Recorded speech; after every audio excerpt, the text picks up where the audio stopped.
guys, welcome back to my channel. My name is Appa. In case you are new to the series, I am currently a graduate entry nursing student in Ohio, and someone had requested me to do this topic, which is my personal stats and how I apply to these programs. So basically, I'm going to talk a little bit about my academic background in this episode, and also talk a little bit about my resume.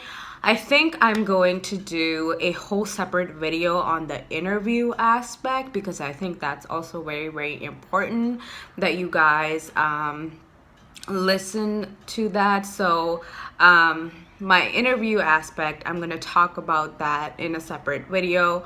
But in this video, it's going to be personal stats, resume, and also my my personal statement. Okay, so if you guys are interested, please continue to keep on watching.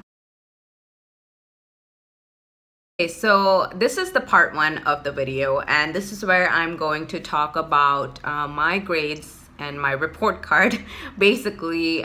So I'm gonna go a little bit of detail into like what grade I achieved in every single prerequisite and all that.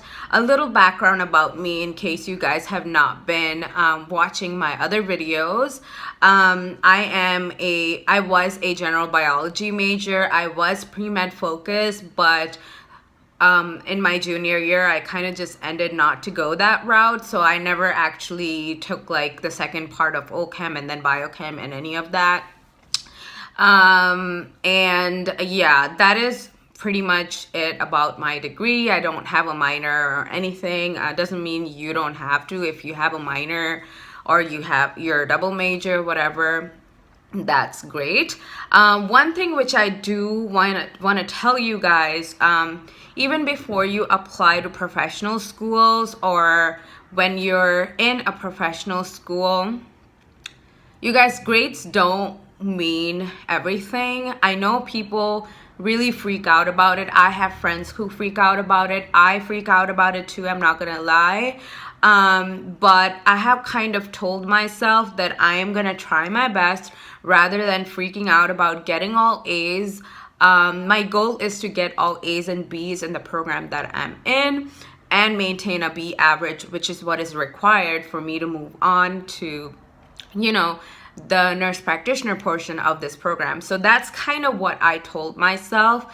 And even as undergraduates, you guys, please don't stress. I know I have spent hours and hours stressing over especially my chemistry grades. Oh my gosh, like chem really changed everything in undergrad for me. Like I have cried over chem. I have gone to the professor's office crying and crying because I didn't think I was a bad student, because I did well I think I did well. So for some people that might not be well, but I don't care about what other people, think of as good grades.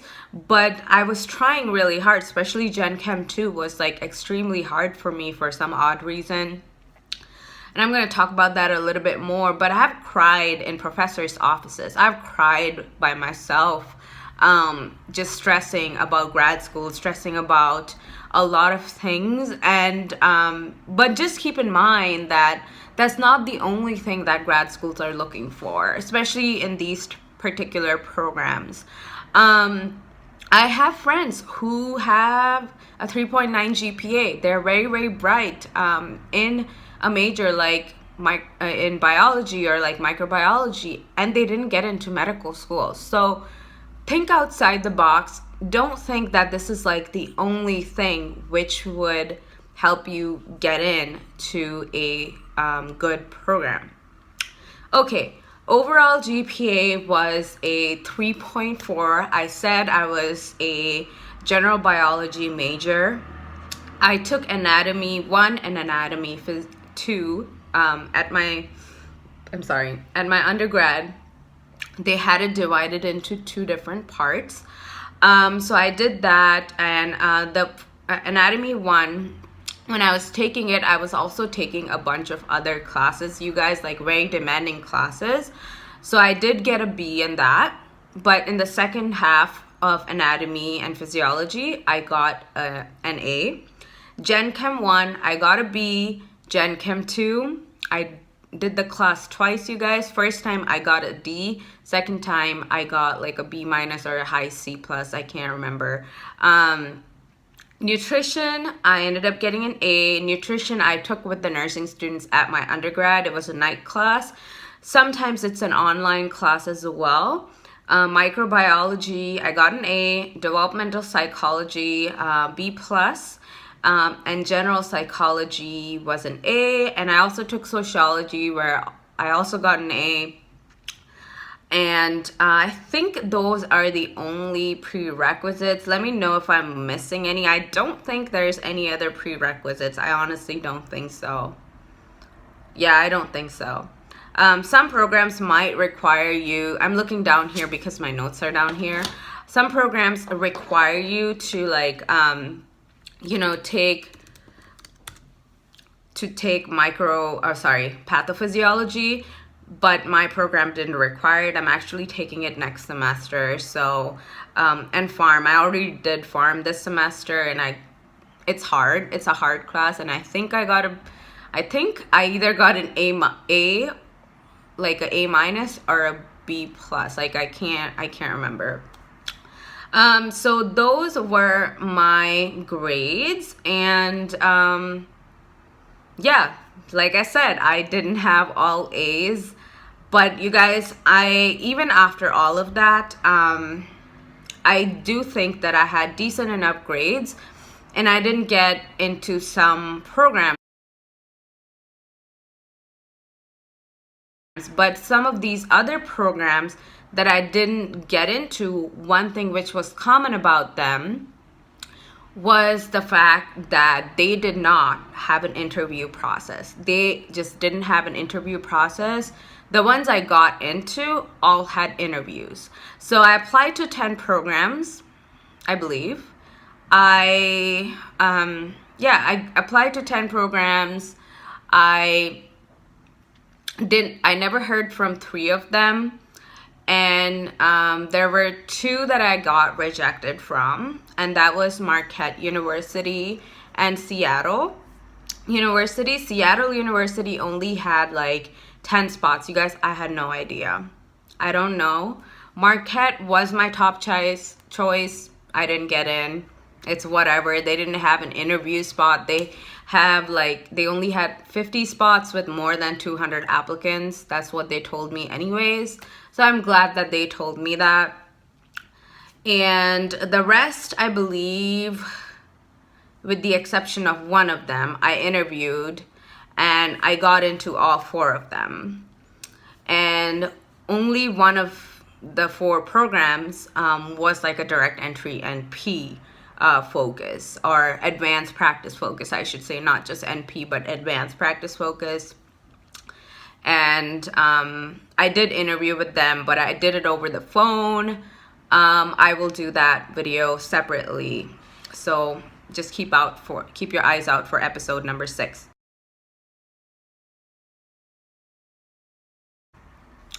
So let's move on to my resume. I have my computer out here because I don't have a hard copy of my resume. So basically I am class of 2017. I didn't, technically, I did do my walking in like May or something, but then I technically graduated in December, so I only had like 1 semester gap. But I have my mixed feelings about a gap semester, you guys. Like sometimes it's good. It was kind of hard for me because getting back to like the whole school schedule after working for a while was a little tough for me. So I don't really know if I would like recommend it to anyone who's thinking about going to grad school, whether like taking a gap year is a good idea or not. But that's just my opinion. So work experience. So I talked, obviously with the resume, you want the more recent to the most non-recent ones and most relevant one, and you want it on one whole page. So basically, you guys, I did something called Maple Scholars, which was like at my undergrad.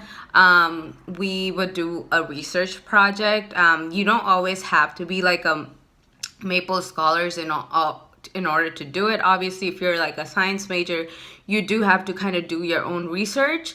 But Maple Project or Maple Scholars were more like doing a research for a professor or faculty member.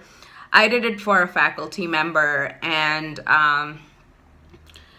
that is something that my particular school, the one that I attend, really promotes, because research is a big thing where I go. So that's something to keep your eyes out for, because if you get a chance to do research, doesn't have to be like science research, but any sorts of research, can be social research too. They will really look at that. So I did this, and basically the thing that I did was I tried to use this machine, which was like measuring oxidative stress.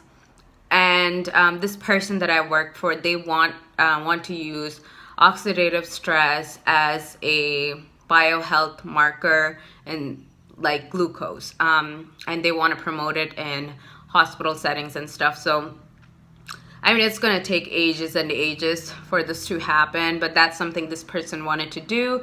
They're not a science person, but I still decided to do this research project because my own research project failed. I wanted to do research, like a statistical analysis on diabetes, and I wanted to look at different countries. I wanted to look at India specifically, but I was having a really hard time gaining access to the statistics regarding stuff, because they don't all use EMRs, and it's just kind of hard to have. I had contacted a physician like who was a diabetes specialist, and then he got back to me, but then I don't know, I messaged him back, and then he never got back to me after that. So I was just like, okay, maybe I need to find something else. Anyways, so that was my research project. And then I also worked, like I said, I told you, I worked in a dietitian's office. It does say dietary aid on mine, but it's more like dietary clerk. I think this is like an older thing that I'm looking at. Older resume, but it was actually diet clerk, because that's a higher level job than like dietary aid. Dietary aid is more like, helping make them food, delivering food to patients, which I did do like for a really short amount of time. But then after that, I was the diet clerk, and I was in control of the patient's like whole diet the whole day. And basically the dietitian or the physician would change the diets, and I was in control of what the patient could have and what it was up to me. And I would explain to the patient like, hey, this is your diet, this is what we need to do, this is how we're going to do it. You get an option of this, what would you like? That kind of stuff. And just like educating patients on like the importance of nutrition. So that's what I did. And I also did a little bit of like how do I say this, retail kind of thing, because at that particular hospital, you didn't just run the patient line. Like I did take control of the patient's line, but I also did a little bit of help with like the retail aspect of running a dietary at a hospital. So I was also an admissions student ambassador. Basically what that meant was that I would promote prospective students and give them tours. And I also did a bunch of other things with admissions. Like I would, I worked at a call station, so I would call the students and inform them about the college. I did that for a while. But after that, like the higher position was, the student ambassador, and I did that for like a whole year during my senior year. So that's something that I did. I also tutored students. That was another thing in my resume.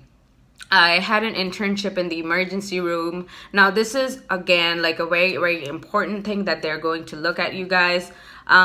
One of the things I do want to mention is that these programs are looking for two very important things. One thing being, you're taking part in research of some sort or running a research. Second thing, like hospital or like health work experience of some sort. Doesn't always have to be hospital, could be a nursing home or something. That is something that they're really looking for. But I feel like the program that I'm in, like the person who interviewed me, and she's also my nursing instructor, you guys, for my intro to nursing. And she interviewed a bunch of other students, and she truly believes to be in this program, you have to have hospital experience.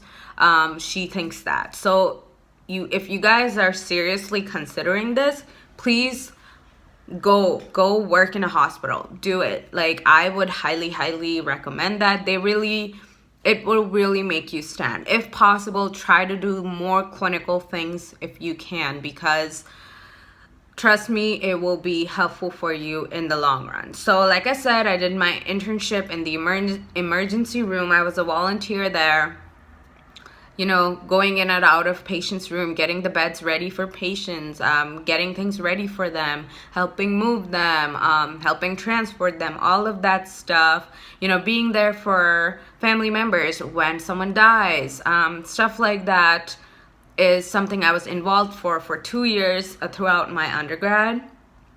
I also ran my own Bollywood dance club. That is something I did for fun for a while. And then I was in a gospel choir, and I was also in the Women's World choir that was at my school. And then I also volunteered at in a center for autism, where they would teach them how to learn. So I did that for a little while too. So that was pretty much my resume, you guys. I just like literally read it out to you. It's just right here in front of me. So I thought I would talk about that a little bit. I'm gonna take a little bit of break, and we're gonna come back and talk about the personal statement, okay? Hey you guys, so I'm back after taking my break. Basically, yeah, my personal statement, it's going to be very straightforward, you guys, and it's also going to depend on like the type of school that you apply to. But like I said, mine was very specific. This particular program that I'm in was very specific, and I kind of just used this personal statement. I have it right here in front of me, to apply or tweak it a little bit for other programs. But like I said, not all programs are NP focused, so just keep in mind some might be clinical nurse leader, and they want you to talk a little bit more about like bedside nursing rather than like advanced practice. So just keep that in mind. So I basically kind of just said, like, my question was, how and why did you decide to be interested in advanced nurse practice? That is literally what our question was.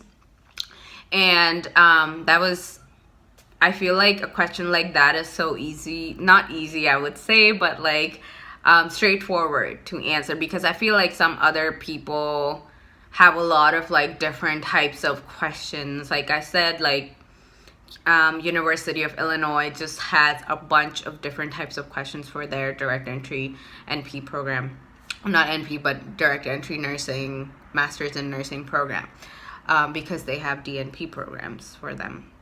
Okay, so I basically kind of just talked a little bit more in my first paragraph. I talked a little bit more about shadowing a clinical nurse leader, which I did do, and then talking about why I didn't really like lab work, and I didn't really want to continue on with lab work, because obviously if you guys are familiar, like if you're in an undergraduate major, which is science focused, one of the things that they're really preparing you for is graduate degree in science, specifically research, because they want you to go and research. Like, that's kind of the focus of those types of undergraduate majors. So I just kind of said that that was not my goal. And then I talked a lot about my experience in the emergency room, because that really, truly, like, honestly, that's when I like was like, okay, maybe I want to be a nurse practitioner. I think this would be a great field for me. I did shadow a nurse practitioner and a physician in primary care setting. It was okay, but I don't think that would be my long-term goal in my career field. I am going into family nurse practitioner, but you guys, family nurse practitioners also work in emergency rooms, so, and other fields, other hospital settings. So it's not like you always have to train in acute care. Plus, if you train in acute care, you have to keep up with 2 certifications, pediatrics and adult, and they don't always combine them together. So anyways, we can have that conversation later, but I just want to keep going on with what I said here in my personal statement.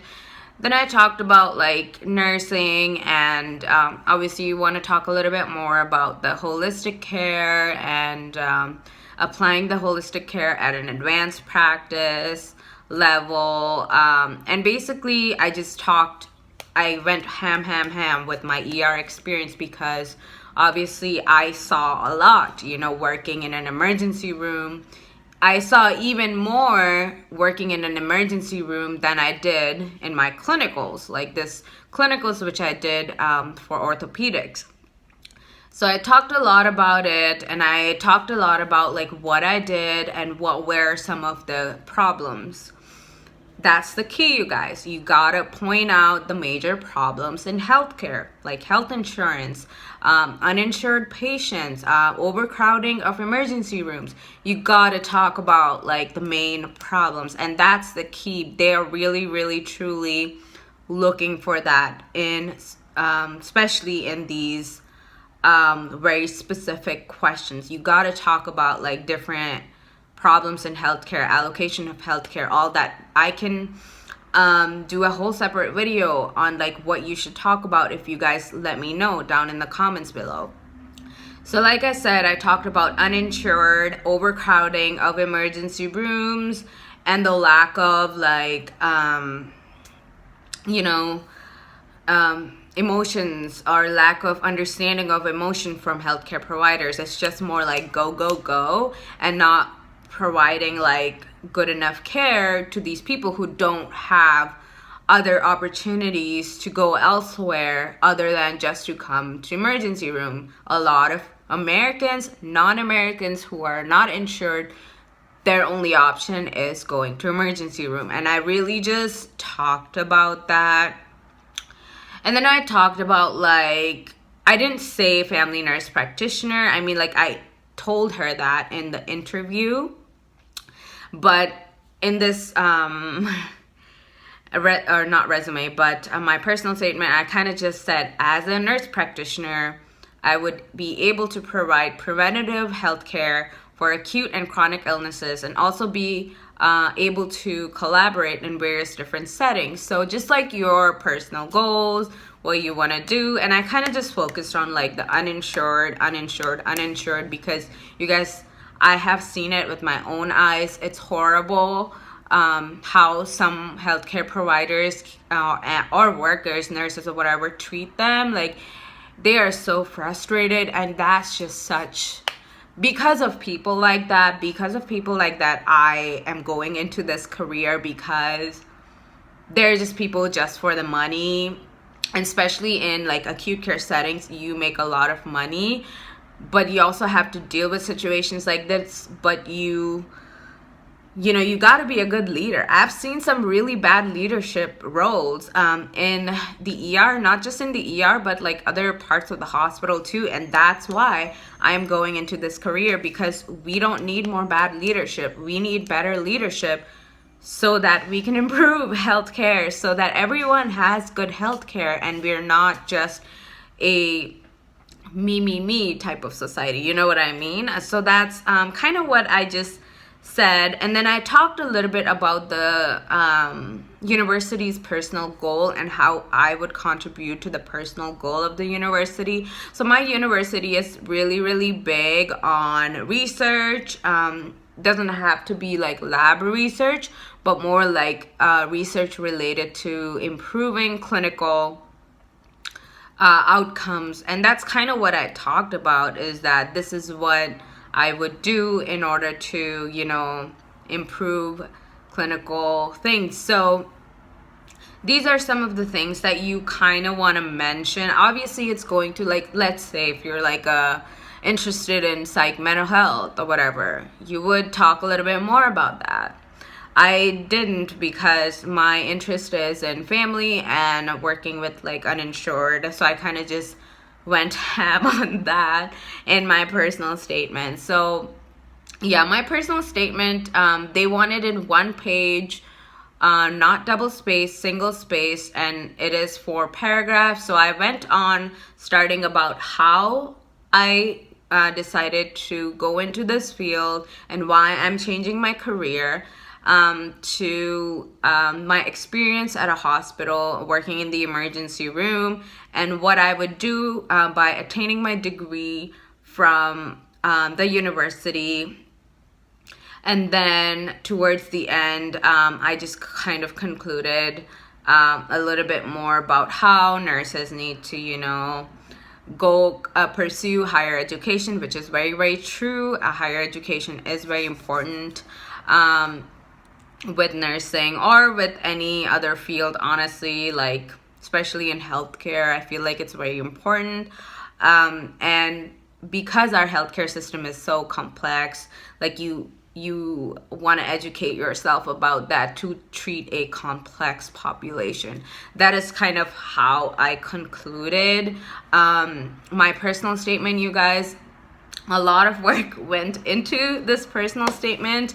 I would highly, highly suggest that you go to like an English professor, or like go to a library with like English writers and stuff.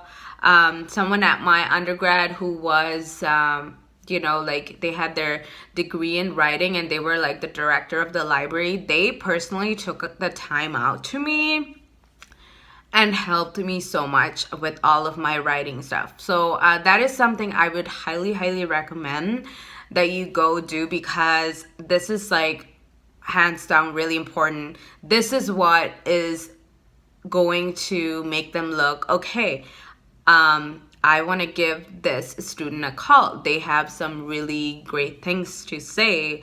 And they really do know what's going on with healthcare, like they're, you know, following up and stuff. So that's something that this is one of the most important things with the whole application process.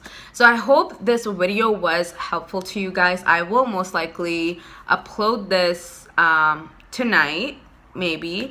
Oh, one thing I totally forgot to mention is a GRE. I am not doing a section on the GRE is because the schools I applied to didn't require a GRE, because I had the 3.4 GPA. If you have a 3.0 or below, you might need to take the GRE.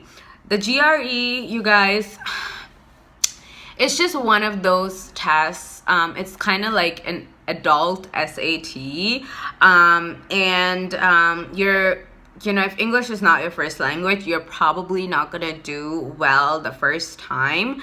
And you do kind of have to prep for it. So I would recommend like prepping for GRE before taking it, because I didn't prep for it and I was just like, you know what, I paid the $200. I might as well just go take it because it's non-refundable. So I just went ahead and I took it. I got an average score.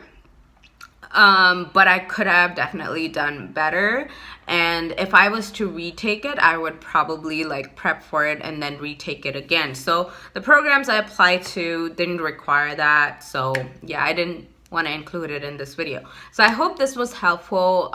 Please keep your eyes out for the interview thing, and the specific questions that she asked me in my interview, and I will make a whole separate video on that. Thank you so much for watching, and talk to you guys later. Bye bye.